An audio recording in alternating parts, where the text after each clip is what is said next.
bienvenue dans une nouvelle vidéo. Alors on se retrouve aujourd'hui pour la fameuse vidéo FAQ avec toutes les questions qui m'ont été posées, donc il y en a pas mal. Je vais essayer d'être le plus rapide possible pour pas que la vidéo dure 3 plombes. Donc on se retrouve dans le milieu au niveau de nos poules, hein, puisqu'on va parler de poules. J'ai pas l'habitude de me filmer, donc je suis pas très à l'aise, donc excusez-moi si je parais un peu tendue, mais c'est comme ça. Donc on a eu pas mal de questions sur la chaîne YouTube et on a eu aussi pas mal de questions sur la page. Donc je vais essayer de répondre un petit peu à tout le monde. Alors je m'excuse si je porte des lunettes de soleil, c'est que déjà je suis en plein soleil et j'ai un petit souci d'oreille interne qui fait que il y a une semaine, quand j'ai ouvert ma portière, ma fenêtre de voiture, j'ai eu une pression énorme au niveau du côté gauche et qui m'a fait exploser tous les vaisseaux sanguins de mon œil gauche. Donc tout le blanc est devenu rouge en fait, c'est infiltré de sang. Donc voilà, on va éviter ça sur YouTube, c'est pas très joli. Donc voilà, ça pourrait choquer étant donné que j'ai les yeux assez clairs qui sont verts. Donc le rouge et le vert, c'est pas deux couleurs qui s'associent très bien ensemble. Voilà. Donc alors, eh ben, on va commencer par les questions qui ont été posées. Donc j'ai choisi le décor naturel. Je savais pas quoi me mettre en fond de vidéo. C'est pas évident quand on fait une vidéo FAQ, contrairement à quand on filme les poulaillers ou une activité qui se passe à l'élevage. Donc voilà, alors j'ai Alex Ricaille qui m'a posé pas mal de questions, donc je les ai regroupées. J'espère que je vais pouvoir te répondre du mieux que je peux, hein. Je ne dis pas que j'ai la science infuse et que j'aurai toutes les réponses à tes questions, mais je vais essayer de faire de mon mieux. Donc alors, ça commence à me gratter déjà la gorge. Ben oui, j'ai tous les loups qui sont dehors là, qui sont en train de... Mais je ferai des petites séquences de vidéos un petit peu avec tous les parcs, comme ça en même temps vous verrez la plupart des poules. Donc, première question, peut-on mélanger les races de poules différentes faute qu'elles ne se reproduisent? Alors, si j'ai bien compris ta question, tu me demandes si on peut mélanger plusieurs races ensemble. Après, j'aurais envie de te dire tout simplement, tout dépend de ce que toi tu as envie de faire au niveau de ton élevage. C'est-à-dire que si tu veux faire des races mélangées, si tu veux faire quelque chose de qualité, si tu veux poursuivre dans l'amélioration d'une race, moi je pars du principe que je préfère éviter de mélanger des races ensemble. Parce que mon but à moi, c'est simplement de pouvoir améliorer les sujets que j'ai à mon élevage et de continuer dans une race qui est déjà existante et qui mérite d'être travaillée et de pouvoir être prolongée, on va dire. On voit de plus en plus de mélanges de poules, de races de poules ensemble, qui donne des sujets des fois jolis, très jolis, je dis pas le contraire, des fois moins jolis, mais on va se perdre dans un avenir où on verra beaucoup plus de poules mélangées, enfin de races qui seront plus des races en fait, qui seront des mélanges totaux, sachant qu'à la base toutes les races de poules sont issues d'un croisement, mais voilà, elles existent, elles sont là et je trouve que c'est mieux de continuer à faire progresser des races de poules existantes plutôt qu'en créer d'autres. Il y a tellement à faire avec celles qui existent déjà. Donc voilà, après si c'est pour faire de la poule d'élevage, pour l'alimentation, que tu as envie de croiser un gros coq comme un coq brahma avec des poules pondeuses pour avoir des plus gros œufs, ça ne changera pas parce que l'œuf de la brahma est plus petit limite qu'une poule pondeuse. Mais si tu veux faire des poules de chair par exemple et prendre un gros coq pour augmenter le volume de tes poules, oui, c'est libre à toi de le faire, il n'y a pas de souci. Je veux dire, c'est pas pour quelque chose que tu vas faire perdurer dans la génétique pour qu'on s'en retrouve partout sur le marché. Donc voilà.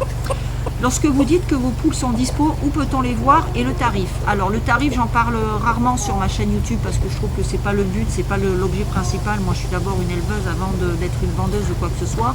Les seuls sujets que je vends, ce sont les sujets que je ne garde pas en sélection et que je rejette. Donc comme je ne tue pas, je préfère les vendre. Voilà, ça permet à quelqu'un d'autre d'avoir justement des volailles plus ou moins de qualité pour son plaisir personnel. Sachant que ceux que je ne garde pas, ce sont des sujets à défaut, hein, obligatoirement, comme la plupart des éleveurs. Voilà. Donc le tarif en général, je l'affiche en MP quand on me contacte. Il vaut mieux me contacter sur ma page Le Bonheur est dans la plume, sur les réseaux, pour avoir les tarifs. Mais en général, en gros, je vais le dire, voilà, un jeune couple, je vais les vendre de 35 € le couple quand ils sont jeunes. Après, quand ils sont adultes, ça peut aller jusqu'à 40 € quoi. Voilà, mais jamais plus. Donc voilà. Ensuite, est-il possible de mettre des poussins éclos sous une poule qui ne couve pas suffisamment longtemps pour que les poussins puissent les accepter? Alors, j'ai déjà fait l'expérience de tenter de mettre des poussins qui avaient déjà éclos en couveuse et de les mettre sous la poule. Alors moi, j'ai jamais eu cette chance que les poules aient accepté le poussin. Voilà, moi les poules, je prends des œufs qui sont en couveuse. Les œufs, quand ils ont commencé à brécher, je vais les mettre sous mes poules qui couvent, à condition qu'elles couvrent au minimum, je dis bien au minimum, depuis une semaine. Parce que bien souvent, quand elles n'ont pas eu leur période de couvaison, c'est hormonal, quand elles n'ont pas eu leur période de couvaison suffisamment longue pour se dire qu'elles ont couvé, avoir cette sensation d'avoir couvé, elles peuvent refuser les œufs et elles peuvent refuser les poussins également après éclosion. Donc le mieux c'est, voilà, je prends des œufs en couveuse qui ont commencé à brécher et à ce moment-là je les mets aux poules. Donc là en général ça se passe plus ou moins bien, hormis cette année vous avez pu voir ça a été la catastrophe. Donc voilà. Est-ce que vous utilisez de la cendre à l'intérieur du poulailler? Alors j'ai utilisé de la cendre à l'intérieur des poulaillers quand mes poulaillers étaient en bois et que voilà il y avait des parasites. Bien que je traitais à l'exode, je mettais quand même un fond de cendre, mais je dis bien un fond, c'est vraiment je saupoudrais à peine et systématiquement par-dessus, je mettais soit du foin quand j'utilisais le foin, soit du miscanthus. Parce que le miscanthus maintenant j'en mets partout, hein, à l'extérieur, à l'intérieur, voilà, je mettais du miscanthus par-dessus la cendre pour éviter quand même qu'au moindre battement d'aile dans le poulailler, ça génère trop de poussière. On sait que les poules sont hypersensibles des voies respiratoires, donc vous comprenez bien que dans un endroit fermé qui n'est pas ventilé, n'est pas aéré, si vous mettez de la cendre, vous allez fragiliser énormément les voies respiratoires de vos volailles, même avec de la cendre qui est naturelle. Quand elles se secouent dehors dans un bac à terre, quand elles vont dans un bac à cendre ou un bac à poussière, qu'elles le font à l'extérieur, c'est ventilé, c'est pas fermé, c'est pas clos, donc c'est beaucoup mieux. Voilà, alors jusqu'à quel âge, toujours avec Alex Ricaille, hein, jusqu'à quel âge les jeunes coqs, peut-on laisser les jeunes coqs avec plusieurs poulettes? Alors c'est pareil, tout dépend. Tu as dans un groupe de jeunes, tu vas avoir des dominants, des dominés. Alors les dominants, ce sont ceux en priorité qu'il faudrait retirer. Moi par exemple, tu vois là, ils commencent à avoir 4 mois et demi. Donc non, 4 mois ceux-là, pardon, j'ai des bêtises. Je suis perdue avec tous les âges que j'ai. Donc chez les coucous par exemple, là les coqs, je commence à avoir des dominants qui commencent à m'attraper toutes mes petites poulettes. Donc là ça devient le problématique. Donc là il aurait fallu déjà que je commence à enlever les coqs depuis déjà quelques semaines. Le problème c'est que là je manque de place parce que toutes les poules qu'on pouvait m'ont pris la place où devaient finir les coqs. Donc c'est un peu le problème qu'il faut entre guillemets que je me sépare de quelques coqs et de couples. Il y en a déjà qui sont partis. Mais voilà, le mieux c'est de séparer à 4 mois. Dans l'idéal, il faudra avoir un parc que de coqs où ils ne voient jamais les poules, où ils n'ont jamais accès aux poules, ce qui permettrait de moins les déclencher d'un point de vue hormonal pour qu'ils commencent leur maturité sexuelle. Voilà, donc là je te dirais à 4 mois c'est bien de séparer tout ce beau monde parce que les coqs, quand il y en a un qui va cocher une poule, tu vas avoir derrière le deuxième dominant qui va arriver, qui va cocher tout de suite après la même poule et ainsi de suite. Donc tu peux te retrouver avec une poule qui est la pauvre. Enfin, je te fais pas un dessin, c'est compliqué. Donc au niveau de la fratrie, c'est pareil, séparer la fratrie, on va dire que si ton coq coche la poule qui est sa sœur, ça n'a pas d'importance, ça ne compte pas encore, et quand bien même ça pondrait, tu sais que c'est des œufs que tu ne vas pas récupérer, donc voilà, il n'y a pas de risque de dire de consanguinité. Voilà, ensuite j'ai des questions de plébou. Alors, comment éduquer un poussin qui pique constamment? Alors l'éducation d'un poussin qui pique constamment, ça va être compliqué. Alors moi, comme vous avez pu le voir, j'ai ma petite méthode à moi. Chez les poules, notamment quand elles piquent un peu, je tape sur le dessus de la tête gentiment avec le doigt. C'est histoire de lui faire baisser la tête, jusqu'à ce qu'elle baisse la tête et qu'elle ne la relève pas. Dès qu'elle commence à relever la tête, une fois que j'ai tapé un petit peu sur léger, hein, comme ça je vous l'avais fait voir dans une vidéo. Dès qu'elle, hop, je lui fais comme ça, hop, elle relève la tête, je recommence jusqu'à ce qu'elle reste la tête en bas. C'est une question de soumission. C'est comme elles font avec le coq. Quand le coq arrive, certaines poules, elles se tapissent, hop, genre, elle se soumet. Donc, avec les poules, ça fonctionne plus ou moins très bien. Après, avec les jeunes coqs, là, par exemple, chez mes grippères, le coucou, j'en ai 2. enfin un surtout qui est terrible, je n'arrive à rien en faire. Dès qu'il me voit, il vient vers moi, je rentre dans le poulailler, il sort, il me pique les pieds. Quand je vais rentrer, je vais envoyer la main, il va me piquer la main, mais c'est pas version agressive, c'est version, il essaye de me dominer. C'est comme si j'étais sa poule en fait. Donc et ben là j'ai tout essayé, hein. J'ai essayé taper sur le dessus de la tête. Après il y a la partie où on prend le coq, on pose la main sur le dos et on l'aplatit au sol avec la tête posée au sol comme ça et on le maintient jusqu'à ce qu'il bouge plus. Quand il est resté pendant calme pendant au moins une petite minute, et ben là on peut le relâcher. S'il recommence, on le refait. À tester, ça peut fonctionner sur certains, pas tous, mais moi chez moi ça a déjà fonctionné. Voilà. Combien coûte une alimentation pour autant de poules? Alors, comment dire, ça dépend beaucoup de choses. Ça dépend ce que toi tu donnes à tes poules, ça dépend le nombre de poules que tu as, ça dépend du nombre de poussins que tu as sortis dans l'année. Moi, par exemple, je sais que je passe à peu près 2 sacs de chaux par semaine et 2 sacs, voire 3 sacs de Gramix par semaine.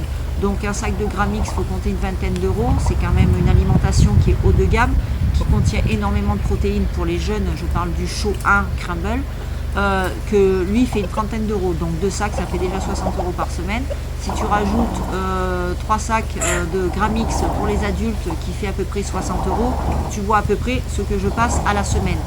Donc voilà, après le sac de chaux, il faut savoir que je parle plus quand les volailles ont à peu près 2, 3, 4 mois.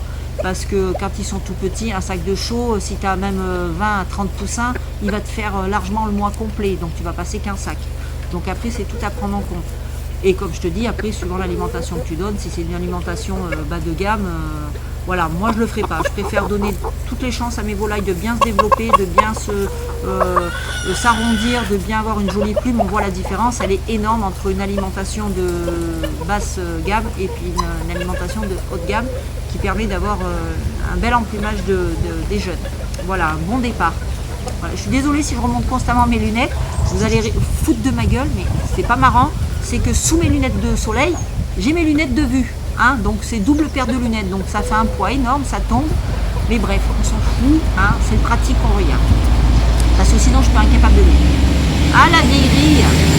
Alors ensuite, Stéphanie, coucou ma petite Steph, elle est nue. Alors j'espère que tu n'es pas trop fatiguée, que cette reprise n'a pas été trop difficile. Donc tes questions, à quel âge tu bagues les Pékins Brahma? Alors à quel âge salut toi. Alors à quel âge bague les Pékins Brahma? Les Pékins Brahma, je le fais en général vers 2 mois, ça dépend, l'évolution c'est toujours pareil, en général c'est vers 2 mois, 2 mois et demi, ça dépend. Ça m'est arrivé de baguer à 3 mois. Alors les numéros de bague, je le répète, c'est les poules 24, les coqs 27. Donc en général, cette période-là, ça se passe très bien. Au niveau des Pékins, c'est plus compliqué. Donc les Pékins, c'est entre 4 et 5 semaines. Bonjour ma chérie, qu'est-ce que tu veux ma poupette? Hein? Qu'est-ce que tu veux ma poupette? Oui, oui ma petite poulette, oui.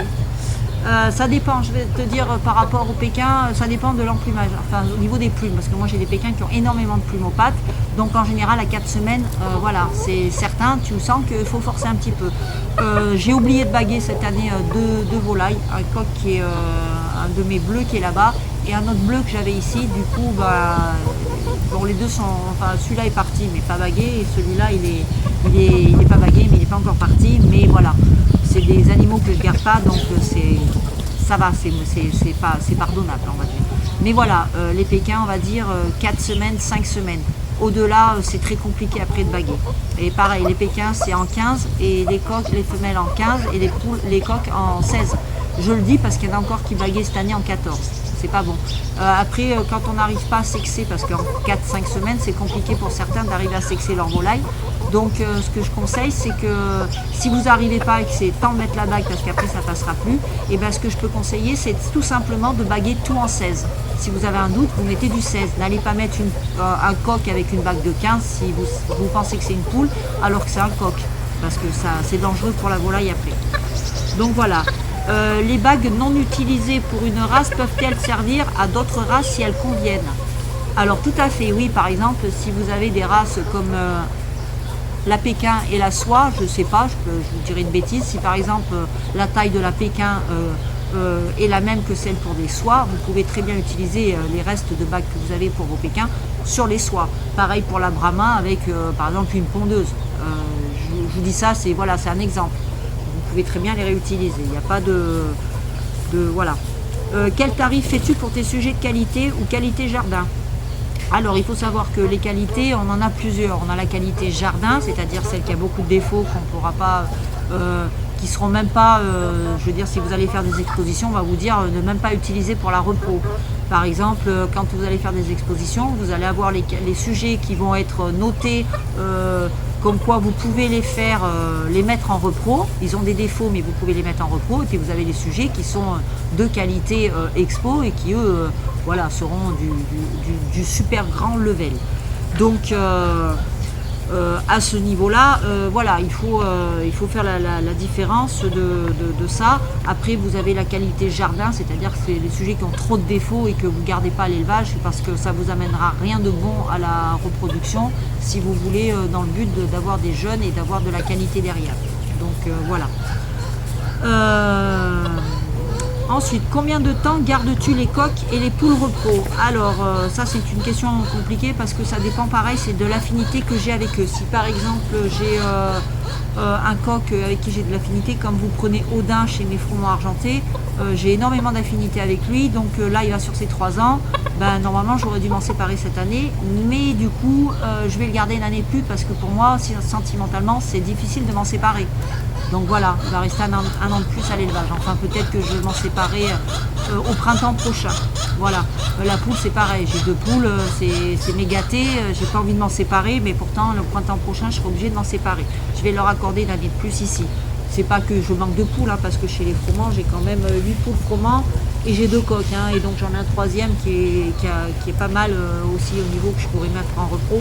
Donc je pourrais très bien remplacer tout de suite. Mais voilà, j'ai ce petit pincement qui me dit de ne pas le faire. Donc voilà. Après, sinon en général, les coqs, c'est bien de les changer au bout de 2 ans. Voilà, 2 ans, 3 ans, voilà, c'est bien de remettre de la fraîcheur et du fougueux. Pour la repos, c'est meilleur. Ensuite, qualité défaut à surveiller pour ta repro. Alors les qualités, les défauts, c'est compliqué. Je suis pas encore une grande spécialiste de la sélection. Donc moi, ce que je regarde en premier de mon niveau à moi d'éleveuse récente, on va dire, je vais regarder par exemple le type en priorité chez le Pékin. C'est le type, il faut qu'il soit bien rond, qu'il soit pas haut sur pattes. Voilà, c'est les premières choses que je vais regarder. Par exemple, vous regardez celui qui passe devant. Pour moi, il est un peu... au niveau de la tête, il est trop gros. Je ne sais pas si vous l'avez vu. Il a une tête un peu trop grosse et un dos un peu long. Donc pour moi, ça déjà, c'est pas... Voilà, c'est pas un sujet que je garderai pour de la repos. Mais voilà, la première chose que je regarde, c'est le type. C'est-à-dire qu'il soit bien rond, bien formé, qu'il soit court sur pattes. C'est-à-dire que voilà, vous avez des Pékins, des fois on les voit, ils sont grands, quoi. Ils sont hauts sur pattes, c'est trop laid. Sanga, fais-moi pas tomber, s'il te plaît, l'appareil. Et du coup, donc, je regarde ça. Ensuite, mais pareil, on ne juge pas un animal les premiers mois. Et le mieux pour attendre, c'est il faut attendre au moins qu'ils aient 6 mois minimum, voilà, pour pouvoir se faire un avis réel, bien qu'il y a déjà des défauts qu'on peut voir avant. Hein. Un gros défaut de crête, vous le voyez avant.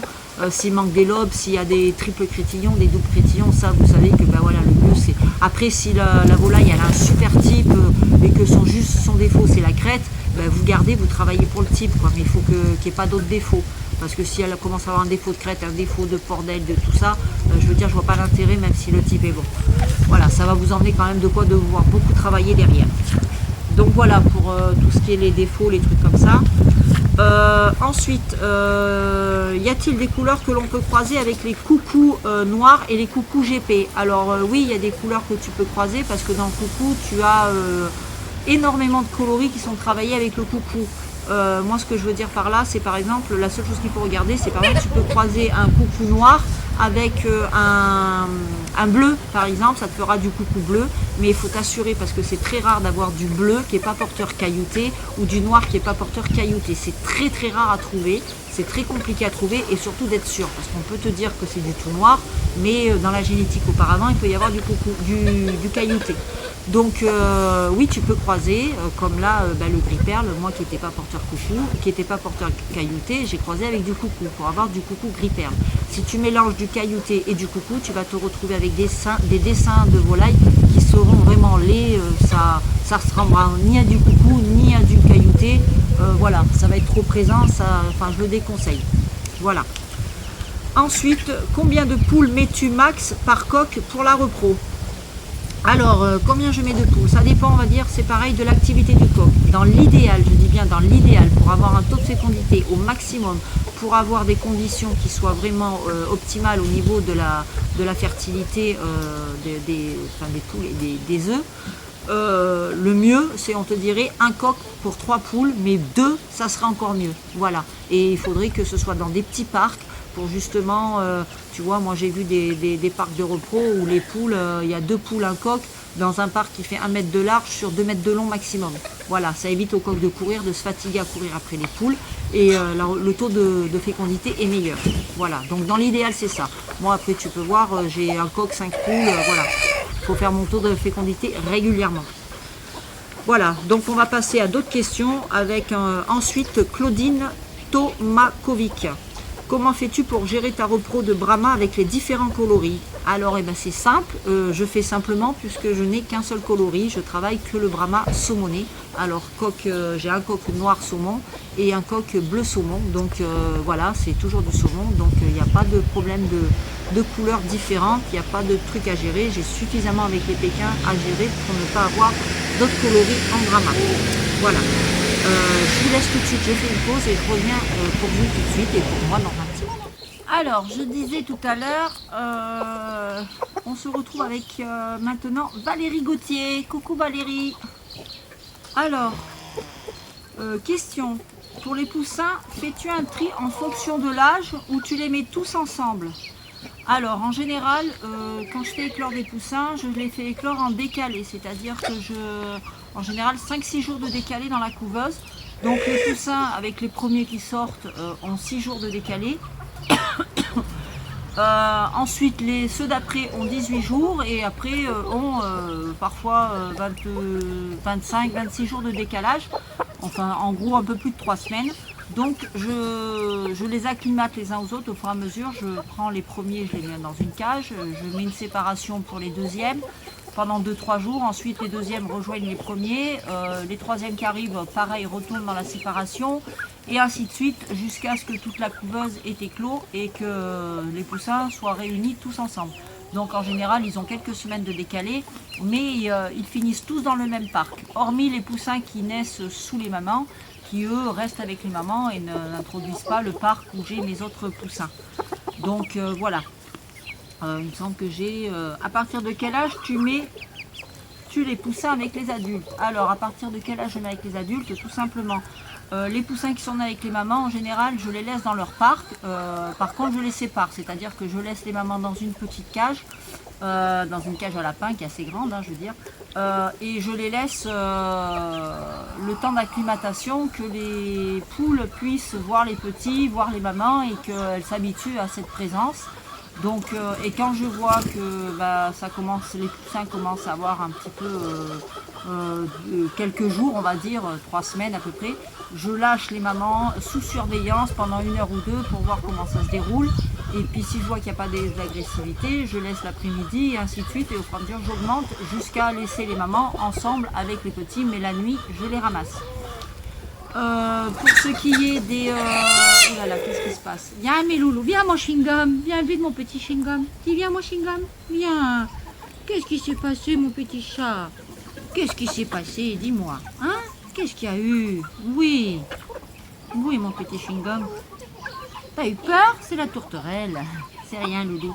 Oui, donc je disais, quand je veux faire l'introduction des jeunes, ensuite chez le parc des adultes, j'attends qu'ils soient bien plumés, tous plumés, qu'ils soient assez suffisamment grands. Hein. Et ensuite, pareil, je fais une séparation, je mets les jeunes d'un côté, les adultes de l'autre, et puis petit à petit, je regarde le comportement des adultes envers les jeunes. Et si je vois que ça se passe bien, je laisse un moment ensemble, je les lâche en parcours extérieur ensemble. et puis au fur et à mesure de voir que tout se passe bien. Après, au niveau des parcs de mes Froment, par exemple, comme tu peux le voir, eux c'est un parc qui est vachement... ils sont très organisés, ils sont d'un point de vue psychologique, ils sont bien, ils sont pas perturbés, ils sont bien équilibrés, donc il n'y a pas de stress. Là j'ai des mamans qui ont eu des jeunes, donc les jeunes ont été séparés la première semaine avec les mamans, et ensuite j'ai pris les mamans, je les ai laissées en liberté dans le parc sous ma surveillance. Mais bon, j'ai une confiance totale en mon petit Odin qui est juste là, je ne sais pas si vous le voyez d'ailleurs, s'il est dans le champ ou pas. Mon petit Odin, j'ai une confiance totale en lui, c'est un coq qui est formidable, c'est ce que je vous disais tout à l'heure, que j'ai du mal à me séparer, qui partira sûrement l'année prochaine au printemps. Il est formidable parce qu'il accepte tous les poussins, il a accepté son fils qui est là, il a laissé grandir. Il y a 2 autres coqs qui vivent dans le même parc que lui, dont le petit caillouté qui est là et le bleu qui est là-bas, que certainement vous ne voyez pas, qui d'ailleurs vont partir normalement ce week-end, demain, samedi. Et du coup, ce qui fait que tout simplement ça se passe bien. Donc quand ça se passe dans un parc comme ça, j'ai les lunettes qui glissent, c'est une horreur. Quand ça se passe bien comme ça, en général, voilà, c'est le top du top. C'est ce qu'on aimerait dans tous nos parcs, mais bon, on ne peut pas choisir. Donc voilà. Ensuite, plume avicole. Vas-tu faire un tri au niveau de tes poules cailletées l'année prochaine? Pour l'année prochaine.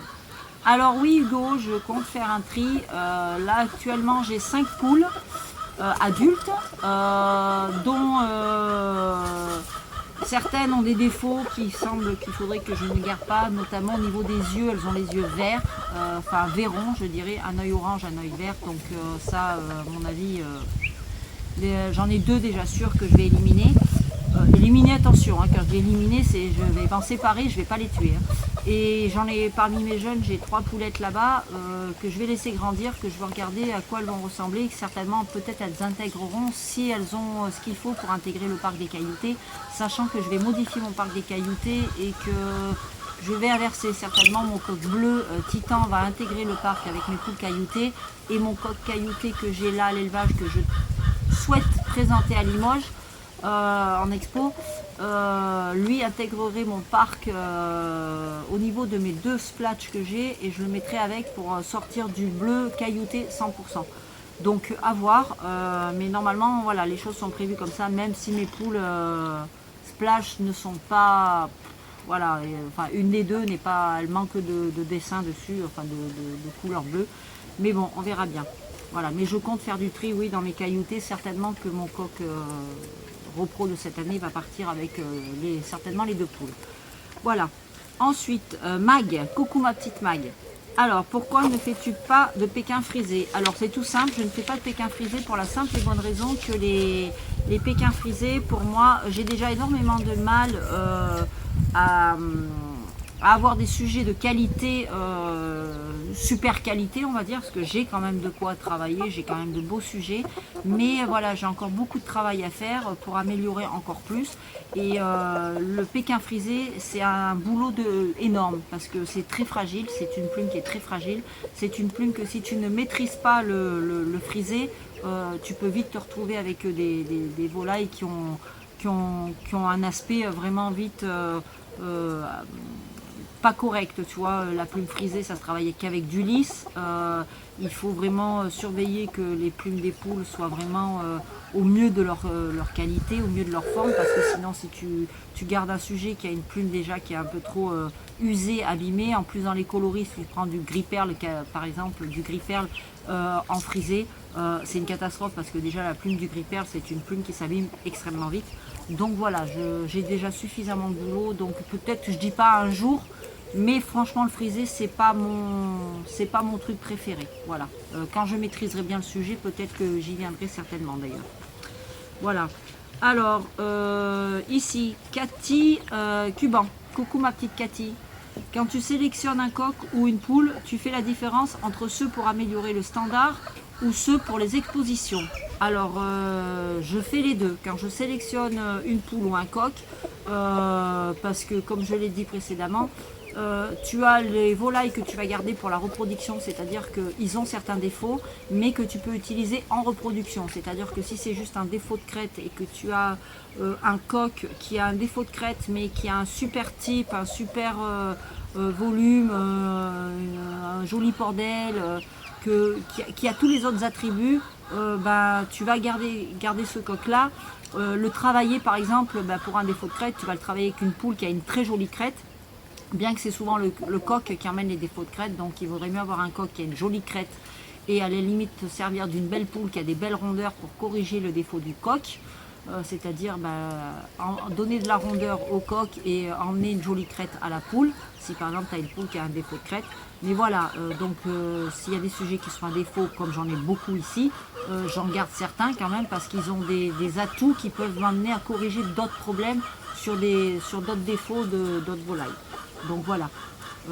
Après les qualités expo, pour en sortir, c'est quand même du haut level et ça demande énormément de travail, de sélection. Moi je suis peut-être trop sentimentale pour avoir des qualités, que des qualités expo chez moi. C'est pas possible. Puis déjà pour en sortir que des qualités expo, je veux dire que même les gros éleveurs, les grands éleveurs qui font des expositions tous les ans,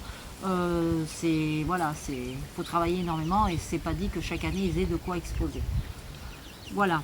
Peux-tu détailler certains critères, quelle que soit la race, les critères qui sont plus ou moins les mêmes? Alors, peux-tu détailler certains critères, quelle que soit la race? Les critères sont... Alors, certains critères, après, je peux pas te dire au niveau des autres poules, étant donné, je me suis fait piquer par un truc, je sais pas ce que c'est. Bref, ça y est, je m'égare. Je peux pas te dire au niveau des autres critères des autres races parce que je connais pas les autres critères des autres races parce que je rentrerai dans un débat que je ne connais pas, je maîtrise pas, donc ça sert à rien que j'en parle. Mais je connais moi les critères au niveau des Pékins, je connais grosso merdo on va dire, les gros titres, je connais les critères. Après, je pense que dans toutes les races, il y a des critères plus ou moins identiques, mais il peut y avoir des variantes, donc je ne pourrais pas trop te dire par rapport à ça. Donc, au niveau de l'alimentation, suivant les saisons, tu les nourris différemment. Alors, effectivement, suivant les saisons, je nourris différemment mes volailles. Tout simplement, par exemple, en hiver, je vais apporter plus de protéines, je vais apporter plus de matière grasse, c'est-à-dire de matière riche, comme je vais augmenter l'apport en graines de tournesol, je vais apporter l'apport en maïs aussi, je vais augmenter ça pour que les volailles soient plus solides pour l'hiver. Alors le défaut que j'ai eu, c'est que cet hiver j'ai fait beaucoup de pâtés fortifiantes, j'en ai trop fait. Mais c'est surtout au niveau de mes grains, j'avais fait, vous savez, ma préparation de graines moi-même. Et en fait, j'ai apporté beaucoup trop de matière grasse, ce qui fait que je me retrouve là, même en été encore, où j'ai baissé, je redonne une alimentation beaucoup plus équilibrée, enfin moins riche. Je me retrouve avec des volailles en surpoids. Alors ça, attention, parce que la Pékin en surpoids, c'est pas bon du tout. C'est pas bon dans le sens que déjà si on veut les exposer, ça passe pas. C'est pas bon dans le sens aussi où les coqs ont du mal à reproduire parce qu'ils sont trop lourds pour monter sur des petites poules. Voilà, mais oui, en période, même déjà arrivé à l'automne, je vais modifier un petit peu, mais ça je vous en parlerai dans une autre vidéo. Je vais modifier l'alimentation, voilà. Mais cette année, je ne ferai pas l'erreur au niveau de... Je donnais trop de tournesol. Le tournesol et le maïs, j'en mettais trop, donc je vais changer les rations, emmener plus de protéines, mais moins de graisse. Voilà. Alors, Alexis Ricaille. Oh tiens, encore toi Alexis. Salut. Peut-on faire reproduire des gallinacés de la même fratrie? Alors, de la même fratrie, les frères et les sœurs, non, on évite. C'est pareil, on m'avait demandé de faire une vidéo là-dessus, je la ferai, mais c'est que je suis un peu prise par le temps, donc c'est compliqué de mettre en place parce que ça demande beaucoup de recherche et c'est surtout que pour vous expliquer, c'est pas évident parce qu'il y a la méthode de Felch et donc voilà, faut travailler en différents parcs, il faudra avoir énormément de parcs pour travailler ce genre de méthode. Mais voilà, en gros, si tu veux, on peut reproduire le père avec les filles et la mère avec les fils. On évite les frères et sœurs. Après, je sais qu'il y a énormément d'éleveurs qui vous diront non, il ne faut pas reproduire frères et sœurs, mais ils le font quand même. Ça, c'est le truc qu'ils ne veulent pas dire. Parce que tout simplement, quand on a des bons sujets ou quand on a une couleur qui n'est pas encore fixée, il y a beaucoup d'éleveurs qui travaillent le frère et la sœur ensemble pour pouvoir justement fixer les couleurs et ne pas importer dans des couleurs qui sont rares, qui sont plus répandues, ne pas importer des défauts. Voilà, c'est-à-dire que comme si vous prenez le Brahma saumon, il y a très peu d'éleveurs quand même qui travaillent ce coloris. Bon, il commence à y en avoir un petit peu, mais il y a très peu d'éleveurs qui le travaillent, donc c'est difficile de pouvoir importer une autre souche pour pouvoir la travailler. Et quand bien même, quand vous avez une souche, que vous importez une autre souche, vous n'êtes pas à l'abri. Vous avez travaillé pendant 1 an, 2 ans comme moi, là j'ai travaillé avec mes Brahmas.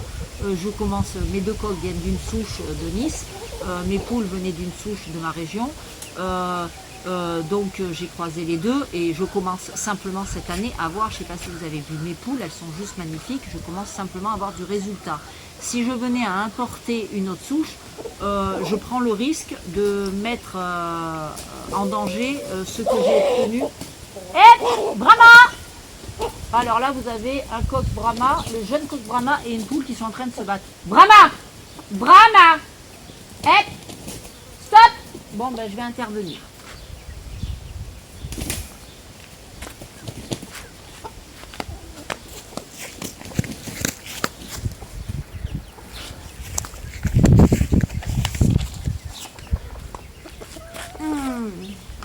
Bon, ben voilà, c'est les aléas du direct, hein, j'ai envie de dire.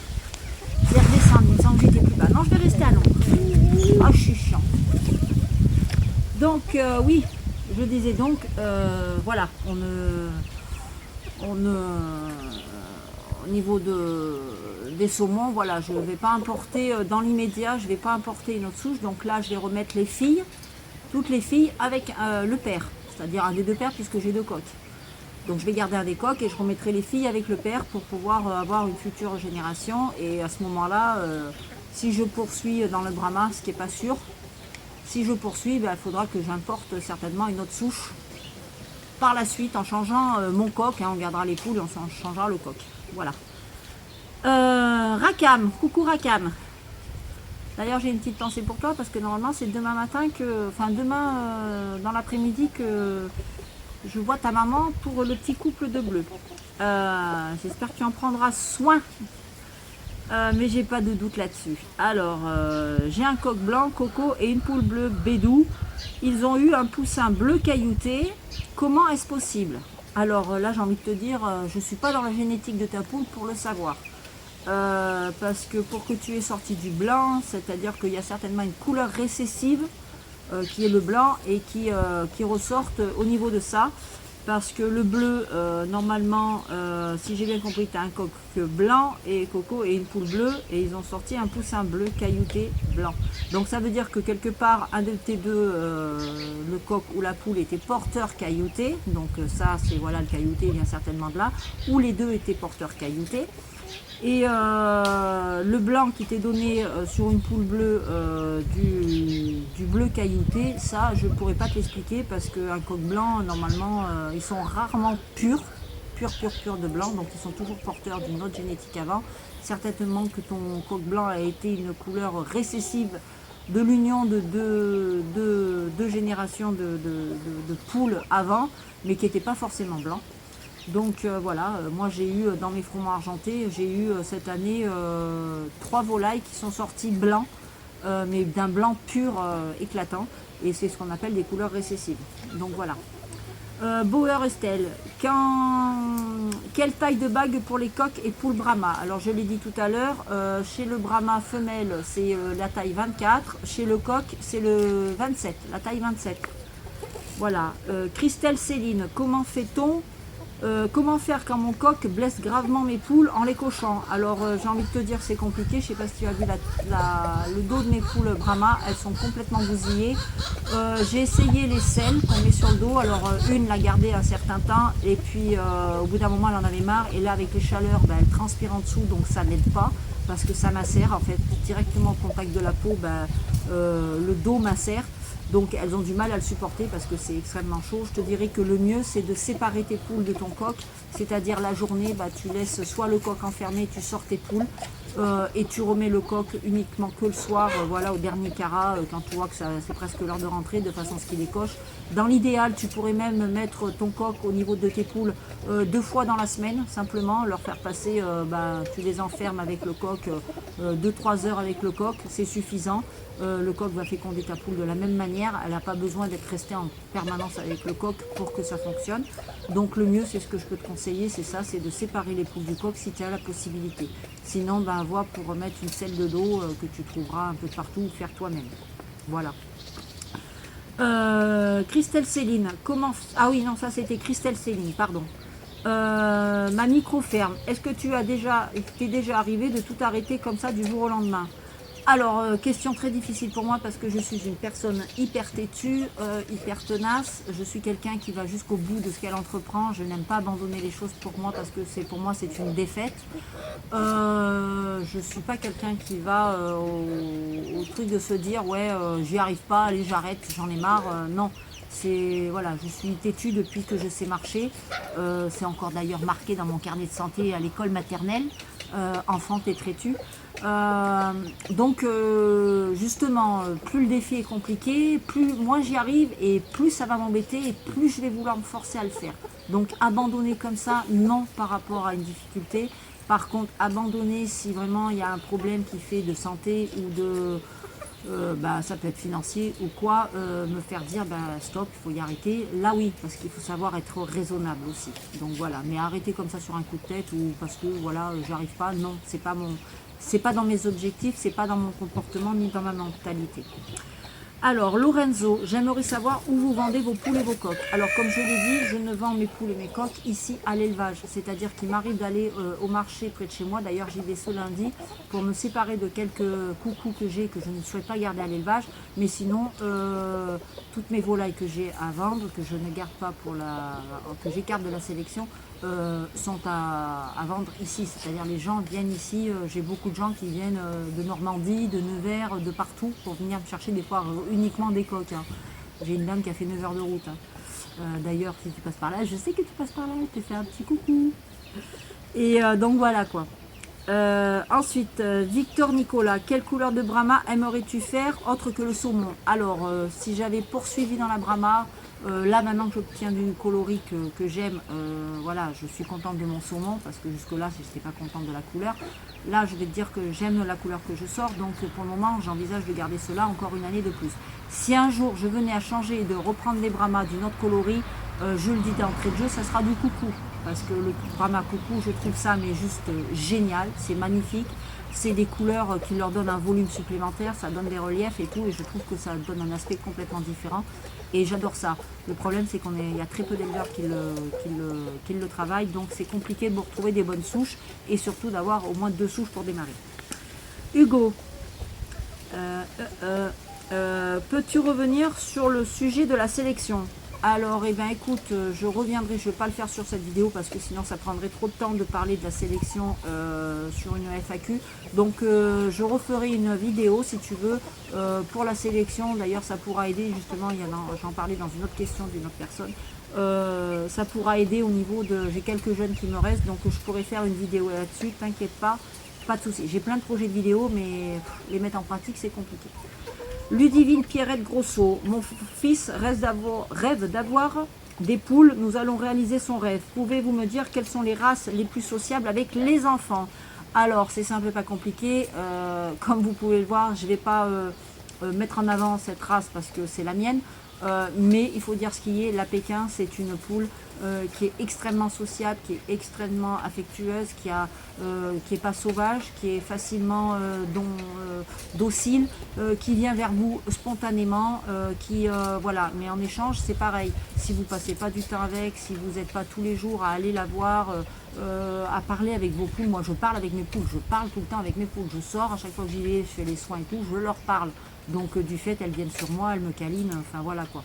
Mais je veux dire, oui, si j'en ai une à conseiller au niveau des enfants, au niveau de la sociabilité, je dirais la Pékin sans hésitation. Voilà. Et on va passer à un autre parc pour le reste des questions. Alors, après, j'avais d'autres questions. Celle de Carole, énergéticienne. Alors Carole, j'aimerais savoir les caractéristiques physiques idéales pour les Pékins et celles rédhibitoires.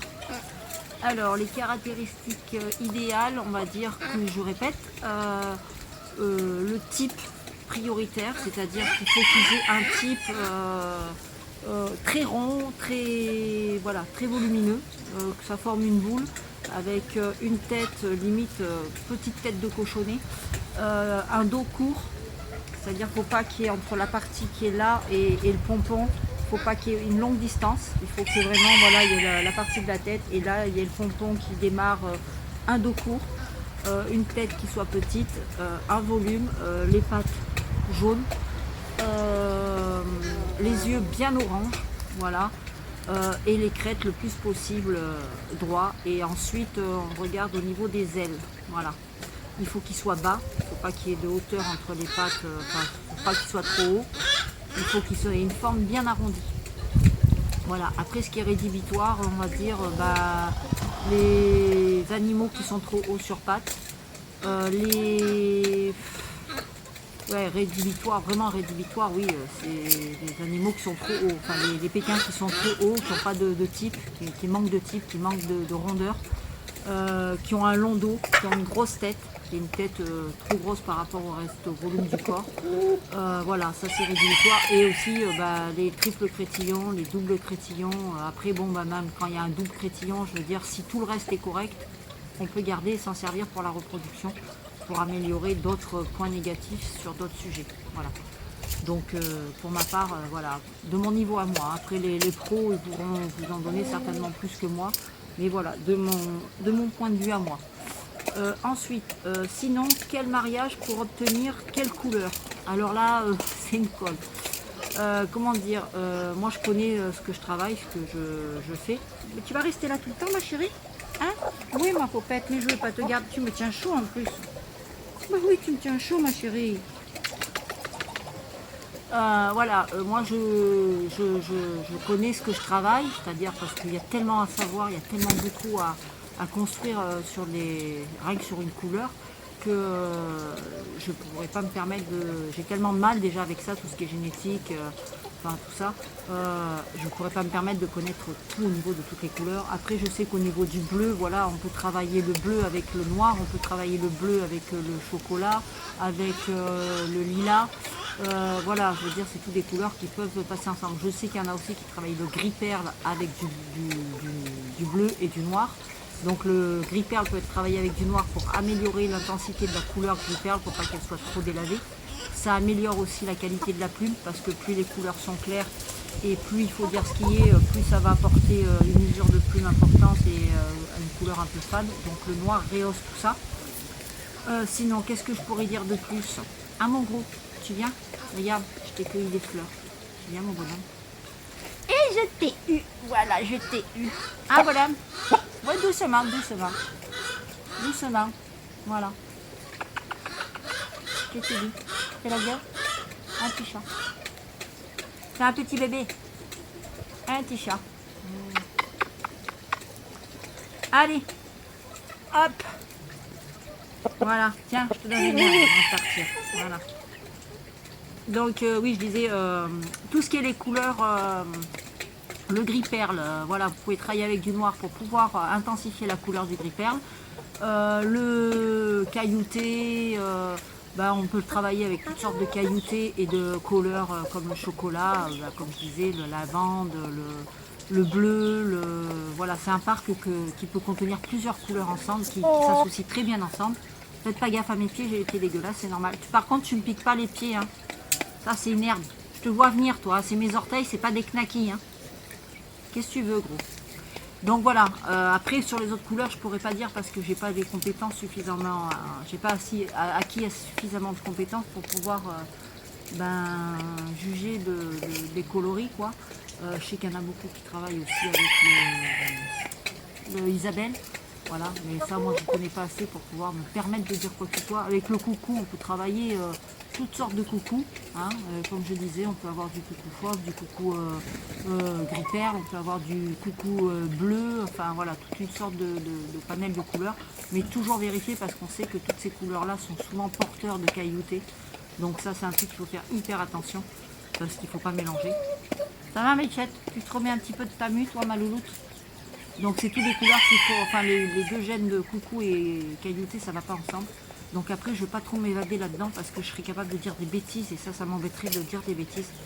J'ai pas assez de connaissances et de compétences. Donc ça, à la limite, voilà. Il vaut mieux s'adresser à des personnes qui maîtrisent très bien le sujet, contrairement à moi. Voilà. Alors, Sandrine Massa. Alors, comment fais-tu pour faire le bandage des pattes des Pékins en pododermatite? Alors ça, c'est une grosse question. C'est vrai que c'est compliqué. Mais qu'est-ce que t'as? T'es omnibulé par mes pieds. Tu veux les mêmes? Tu veux du vernis? Non? Tu veux pas? Ah bon. Donc oui, c'est une très grosse question parce que c'est vrai que les pattes des poules, en général, c'est facile de faire un bandage. Il suffit de faire un pansement en croix dessous et de passer entre les orteils. Et là, avec nos Pékins, c'est compliqué parce qu'il y a des plumes plus ou moins longues et assez garnies. Elles sont assez garnies en plumes. Donc effectivement, le bandage, c'est pas évident. Alors moi, j'avais trouvé avec des bandes strap, en fait. C'est comme des petits trucs strap, c'est auto-agrippant, en fait. Et je découpais des bandes de 1 cm de large. Et je mettais en croix sous les 3 doigts comme ça. Je mettais en croix, je passais tout simplement entre le côté là. Je venais auto-agripper d'un côté et après, je passais l'autre dans l'autre sens. Et je mettais la compresse en dessous. Donc il faut passer entre les plumes et après faire maintenir le tout par le dessus avec une autre bande qui vient par dessus. Je ferai peut-être voir la prochaine fois que j'en aurai besoin, je ferai peut-être voir comment je fais, mais c'est vrai que c'est pas pratique du tout, il faut dire ce qui est. Donc en général le pansement, voilà, si vous mettez un bon auto-agrippant, le pansement il peut tenir plusieurs jours sans problème. Voilà, donc moi c'est le truc que j'ai utilisé. Myriam Basse, aménagement des poulaillers. Pour les pondoirs, les tiens sont à quelle hauteur? Alors, ça dépend des poulaillers. J'ai pas d'hauteur précise. En fait, le plus haut que je vais mettre, ça va être voilà, à peu près une hauteur comme ça, on va dire, allez, entre 30 cm. Voilà, maximum que je mets en hauteur. Sinon, certains sont carrément posés au sol. Par exemple, chez mes cailloutés, j'en ai 2 posés au sol. Chez mes bleus, j'en ai un, j'ai enlevé, j'en ai mis qu'un parce qu'elles ne vont pas dans les pondoirs. Donc j'en ai mis un, il est posé au sol. Et puis ça va très bien, ça ne les empêche pas. Donc, qu'est-ce que t'as, gros? Tu veux que je te ramasse des feuilles, toi? C'est ça, tu veux que je te nourrisse comme si tu étais ma poule. Tiens, c'est ça que tu veux? Allez, regarde, tu veux? Voilà. Qu'est-ce que je te dis? Hein? Voilà, donc les pondoirs sont à une hauteur maximum de 30 cm. Après, sachant que les poules peuvent sauter pour monter. Et voilà, je me suis aperçu que les brahmas sautaient moins pour aller dans les pondoirs que les Pékins. Donc ça, c'est déjà pas mal. J'ai chaud, mais un truc de dingue. Je vais aller m'attacher la tout face. Ensuite, nous avons une deuxième question pour Myriam. Est-ce que tu laisses à manger et à boire dans les poulaillers? Alors, ça dépend. Par exemple, quand j'ai des mamans qui ont des jeunes, c'est-à-dire que quand j'ai des jeunes volailles dans les parcs ou avec mes adultes, en général, souvent, attention mon téléphone, attention, bravo, magnifique.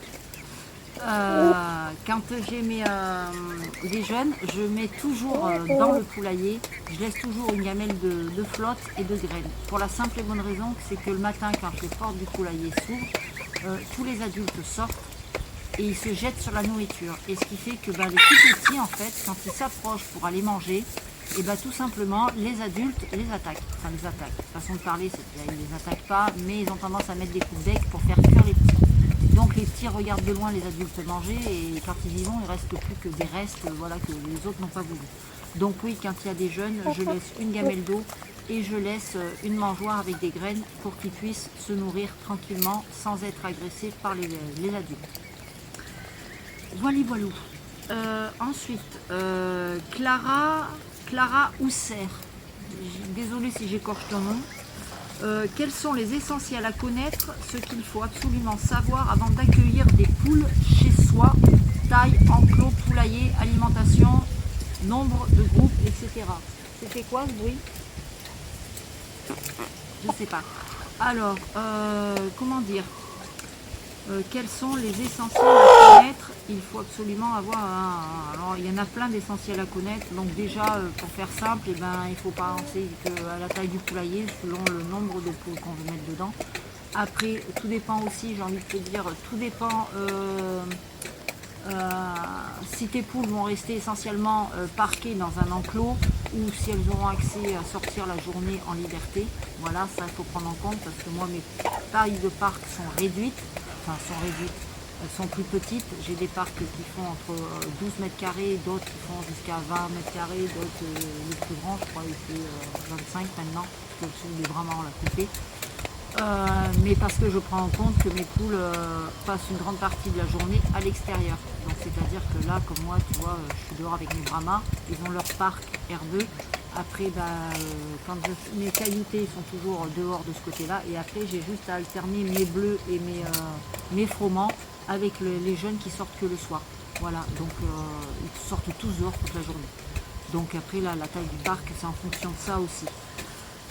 Sinon, après, tu m'as dit au niveau de l'alimentation. Alors, au niveau de l'alimentation, je te dirais, c'est pareil. Si tu as des jeunes, tu prends de l'alimentation spéciale pour jeunes volailles. Si tu as des adultes, tu prends pour les adultes. Le mieux, c'est quand même de choisir une alimentation protéinée, surtout pour les jeunes. Pas trop riche non plus parce que ça prend du surpoids. Après, ça dépend aussi des volailles que tu vas élever, si c'est de la Pékin, si c'est de la Brahma, des tailles moyennes, des grandes races ou des petites races. Sachant que tout ce qui est grande race va nécessiter un taux de protéines plus important que des petites Pékins. Salut ma beauté. Et donc voilà, c'est en fonction de ça. Mais, moi je conseille toujours, je le dis, je ne répéterai jamais assez, partez sur une alimentation, je sais que ça coûte cher, je sais que maintenant on se damne pour arriver à faire notre élevage et puis pour pouvoir subvenir aux besoins de nos loulous. C'est que pensez quand même que c'est comme pour nous, quoi. Je veux dire, il faut une alimentation qui soit correcte, qui soit suffisamment équilibrée et surtout que ce soit une bonne alimentation, voilà quoi. Les sacs pas chers, on en trouve, mais moi je vous le dis franchement, il y en a qui diront non, ça fait rien, ça fait pas de différence. Moi la différence, je l'ai vue. Quand on donne une alimentation pour poussins bas de gamme à des poussins et qu'en dehors on fait un groupe avec, on donne du chaud, on voit la différence. Moi je l'ai vu, elle est du simple au double. Moi je l'ai vu tout de suite avec mes jeunes, j'ai tenté, j'ai fait deux côtés, un avec de la bas de gamme et un avec du chaud. Il n'y a pas photo, les plumes se font beaucoup plus vite chez les uns, moins chez les autres, la qualité de la plume n'est pas pareille, enfin il y a tout un tas de choses qui rentrent en compte. Après je sais que chacun fait avec ses moyens, son porte-monnaie, moi voilà, je sacrifie plein de... Enfin je sacrifie pas, parce que tout simplement c'est comme ça, c'est dans ma nature. Je suis pas quelqu'un qui fait les magasins, je suis pas quelqu'un qui va aller s'acheter des parfums à je ne sais pas combien, je suis pas quelqu'un qui fait des fringues, voilà, qui achète des fringues. Moi je suis bien chez moi, vous voyez, short, pieds nus, pieds dégueulasses, voilà, les ongles des fois bien souvent ils sont pourris parce que voilà, je suis toujours en train de gratter, je passe dans un poulailler, vous grattez un truc, donc voilà, je préfère mettre de l'argent dans quelque chose qui me tient à cœur, par exemple, comme là les animaux, c'est important pour moi de leur apporter une qualité de vie parce qu'ils n'ont pas demandé à venir déjà, donc c'est moi qui les ai fait venir, donc je me dois de faire un minimum pour eux.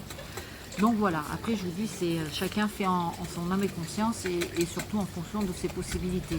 Après, si vous n'avez pas les possibilités d'avoir d'apporter une qualité de vie à vos animaux, il faut tout simplement réduire le nombre de vos animaux. Moi, je sais que le jour où j'ai plus la possibilité de faire en sorte, c'est clair que je vais réduire la quantité de mes volailles. Voilà. Et après aussi, c'est ce que je fais. Je vends des œufs fécondés. J'en vends pas 3000, je fais pas 3 tonnes de fécondés, j'en vends quelques-uns. Le peu que je vends, c'est de l'argent que je mets de côté uniquement pour investir dans mon élevage, c'est-à-dire soit les grains, soit ça va être des mangeoires, soit ça va être mes poulaillers, j'ai tout payé avec un crédit. J'ai fait un crédit pour mes poules. Oui, j'ai fait un crédit pour mes poules. J'ai pas fait de crédit pour m'acheter une voiture, mais je l'ai fait pour mes poules. Après, ça plaît pas, c'est pas grave, je m'en fous. Mon problème, c'est pas celui des gens. Donc voilà, l'alimentation c'est important, il faut y penser. Les graines, comme je viens de le dire.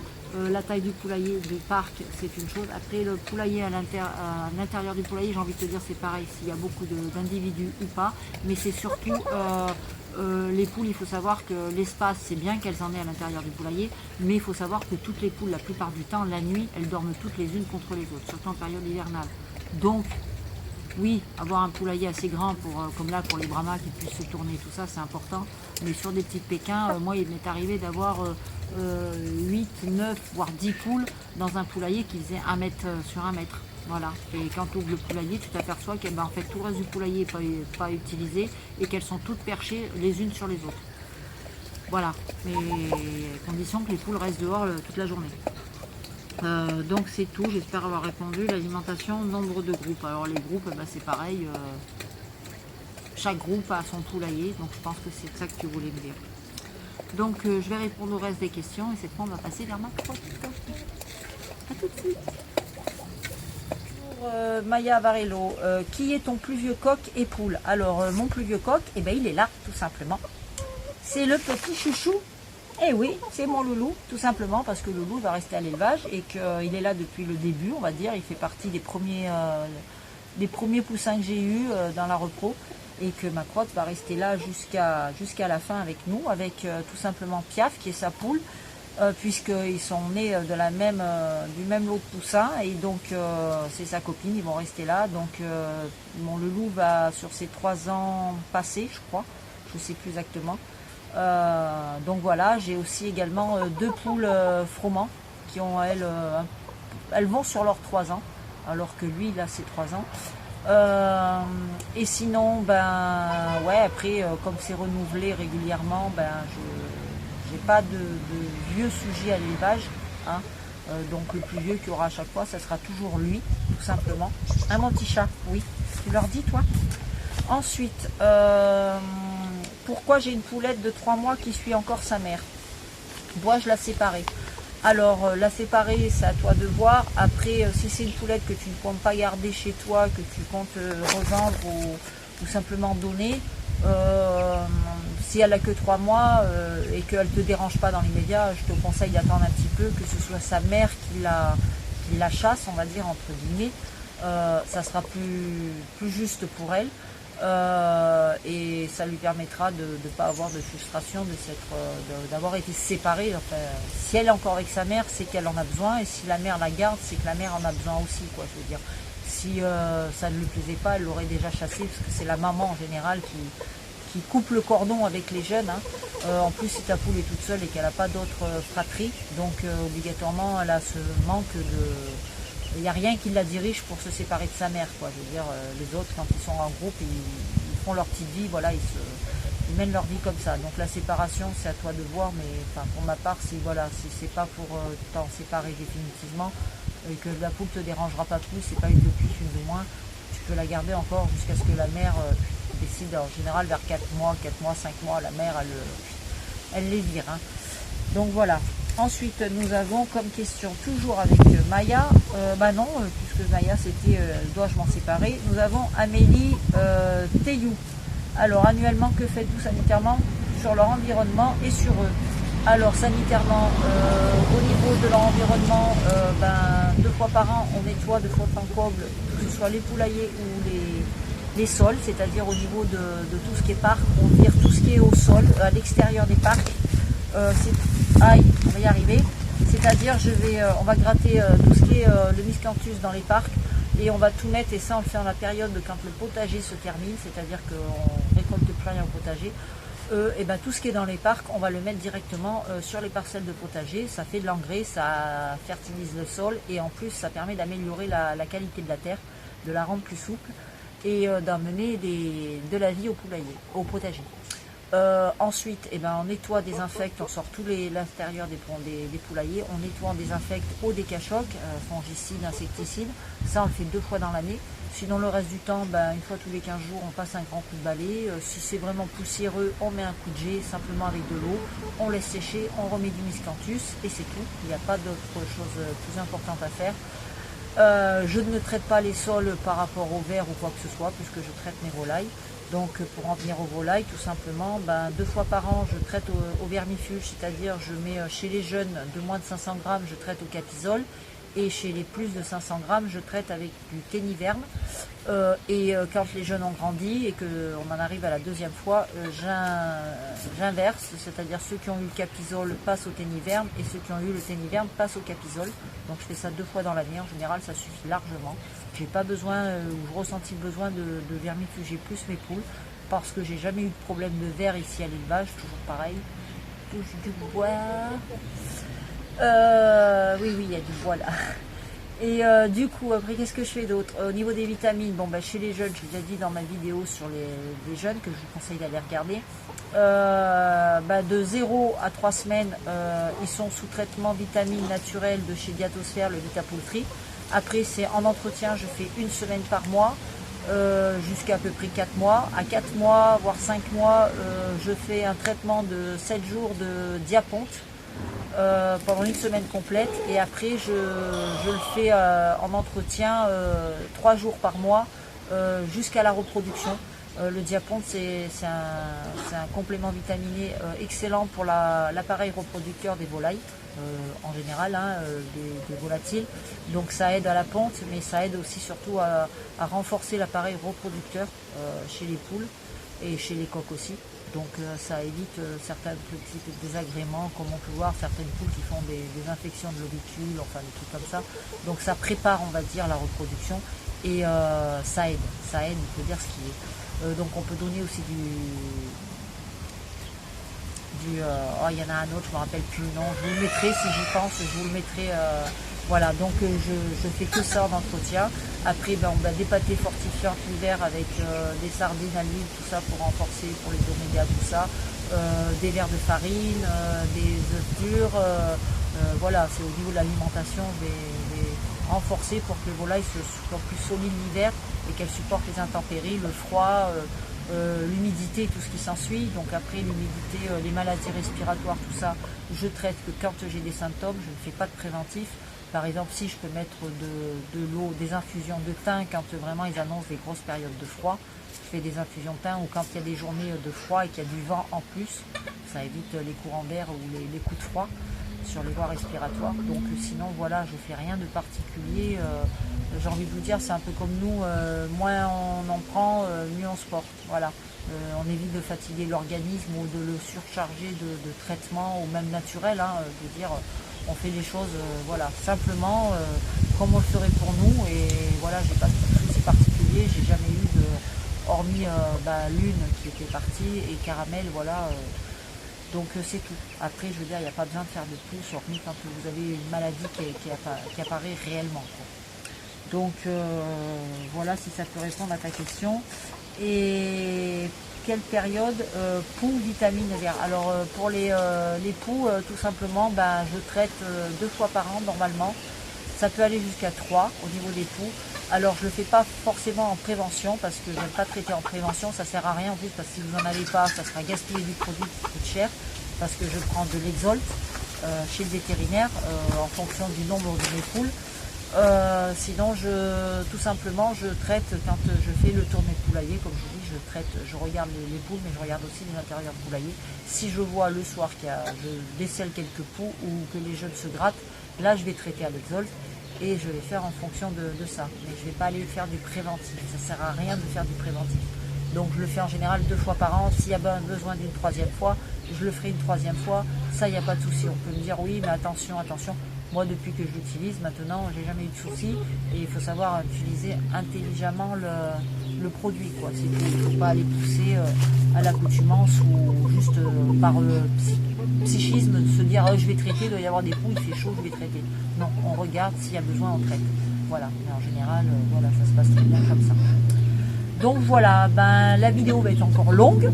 Donc tu leur dis qu'elle est longue, toi, la vidéo, mon loulou? Tu leur dis elle est longue, la vidéo? Ouais, hein? Voilà, donc j'espère que cette vidéo vous aura plu, que moi et Loulou, on espère qu'elle vous aura plu, et puis qu'on aura fait du mieux. Je suis désolée, j'ai pas été très naturelle dans cette vidéo parce que je me sens pas bien. Me filmer, c'est pas mon truc, je vous l'ai déjà dit. Là, je me sens hyper mal à l'aise devant la caméra. J'aime mieux être de l'autre côté que devant. Donc Loulou, il doit le ressentir aussi, parce que voilà, il est tout crispé sur moi là. Un petit chat, tu dis au revoir? Tu dis au revoir, mon petit loulou? Non. Voilà, là il est content, je l'ai sur moi. Donc en général, quand il est sur maman, il est content. Donc écoutez, j'espère que cette vidéo vous aura plu, que vous avez passé un bon moment avec nous, et puis même s'il était un peu long, et puis qu'on se retrouvera dans une prochaine vidéo, je ne sais pas laquelle, on verra bien. Et on vous souhaite, et on vous dit à tous, à bientôt. Ciao, bye bye.